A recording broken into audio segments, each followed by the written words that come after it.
Olá, tudo bem? Eu sou Camila Milagre e essa é a sua pausa para o Café com Milagre. Hoje vamos falar de conflito. Como é que a gente administra o conflito e a comunicação?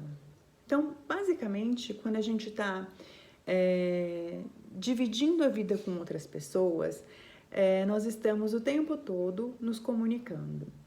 E para o coaching, o conflito é a diferença entre o meu desejo e aquilo que de fato acontece.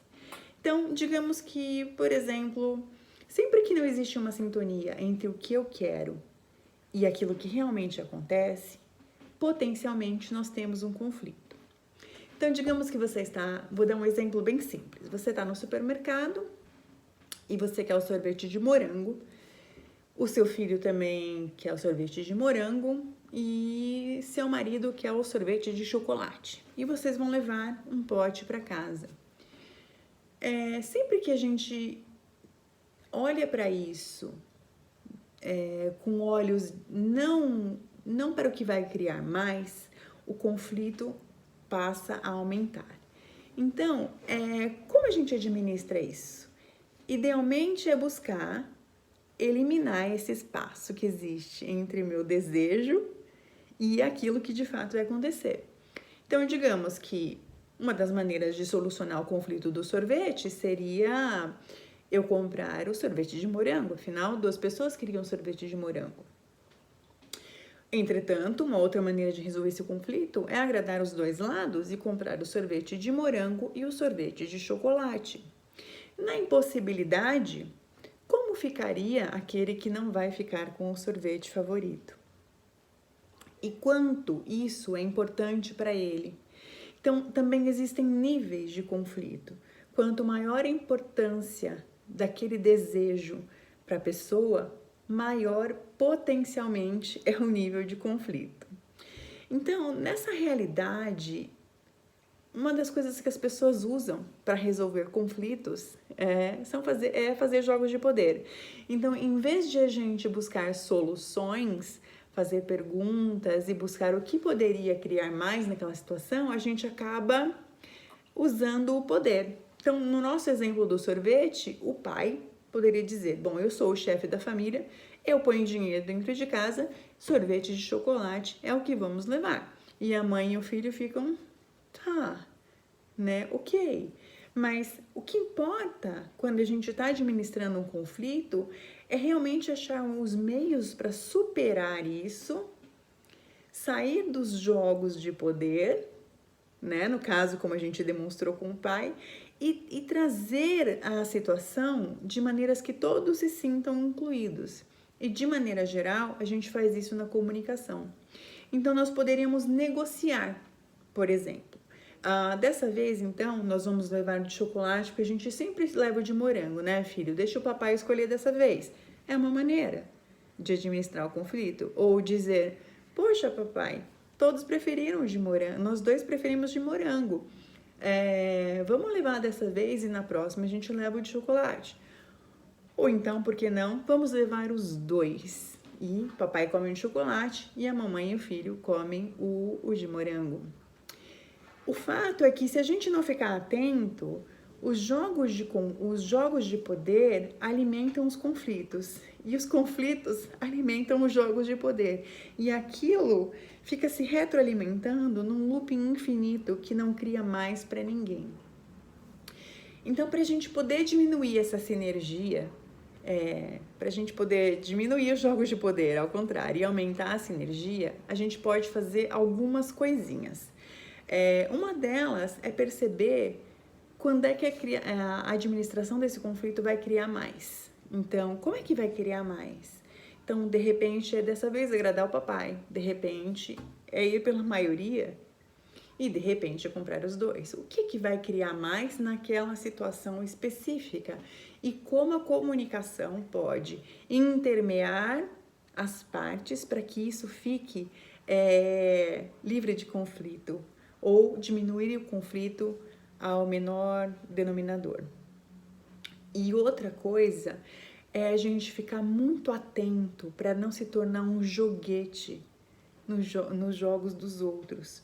Então, por exemplo, o papai poderia pegar o filho e puxar para o lado dele e virar um jogo papai e filhinho contra a mamãe.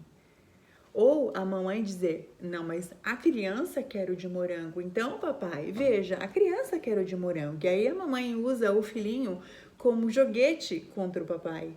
Então, quando é que a gente faz isso na nossa vida? Eu estou dando um exemplo bem simples, bem pitoresco, justamente para que a gente possa ter bastante clareza que são nas pequenas coisas que os conflitos se formam e também nas pequenas formas de comunicação não inclusiva que a sinergia deixa de existir. Então, nisso, quando a gente está percebendo esse acontecimento, o que a gente pode fazer? A gente pode fazer umas perguntas, né? Que essa é a ideia do coaching, a gente fazer perguntas poderosas. E se observar. Então, por exemplo, qual é o meu perfil? Eu prefiro mandar ou comandar? Então, se eu sou aquele que gosta mais de mandar, provavelmente eu terei uma ação mais incisiva, vou puxar o sorvete para o meu lado. E se eu sou aquele de comandar, eu vou ali administrar entre as partes o que é que vai criar algo mais grandioso. Então, eu preciso estar ciente de como eu sou, qual é o meu comportamento, qual é a minha característica, né? Uma outra maneira é perceber como é que eu me comunico quando eu sou contestado. Então, eu reajo, eu sou agressivo, eu corto e interrompo a outra pessoa e não permito que ela fale, não escuto os argumentos. Isso é o que vai criar mais sinergia? Quanto eu estou aberta a mudar de opinião? Quanto eu estou aberto a aceitar uma mudança? Né? Quanto eu tô aberto a estar errado, às vezes? Dizer, ok, essa solução não foi a saída melhor para todos nós. O que eu posso fazer de diferente, né? Quanto eu busco essa mudança?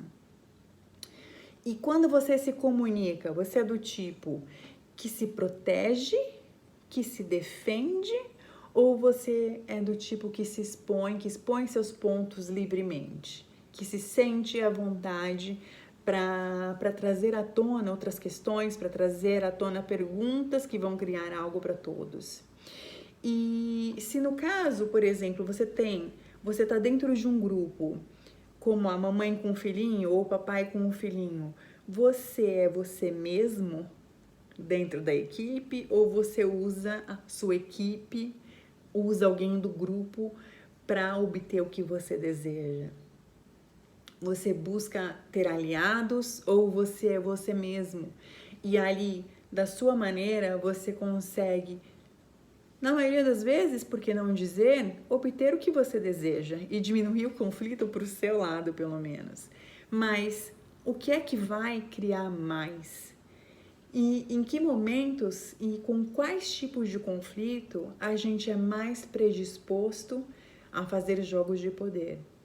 Então, quando a gente tem uma abertura para se olhar, para se conhecer e também para sair principalmente do conflito e do certo e errado, mas simplesmente passar a olhar para algo mais grandioso, de maneira geral, a gente vai continuar fazendo um trabalho sinérgico e, ao mesmo tempo, diminuindo os conflitos dos jogos de poder.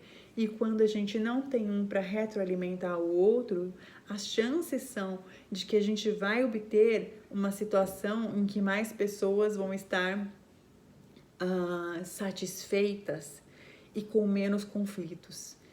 E isso funcionaria na sua vida? Seria uma contribuição para você ser ouvido? Seria uma contribuição para você se colocar? Seria uma contribuição para você obter o que você deseja? Seria uma contribuição para você se expor, mesmo que isso levante o julgamento de outras pessoas? Você está disposto a receber o julgamento para criar algo mais grandioso? Então, são essas perguntas que eu deixo. E o que mais é possível que a gente ainda não considerou? Até o próximo Café com Milagre e que contribuição eu posso ser para você? Um beijo!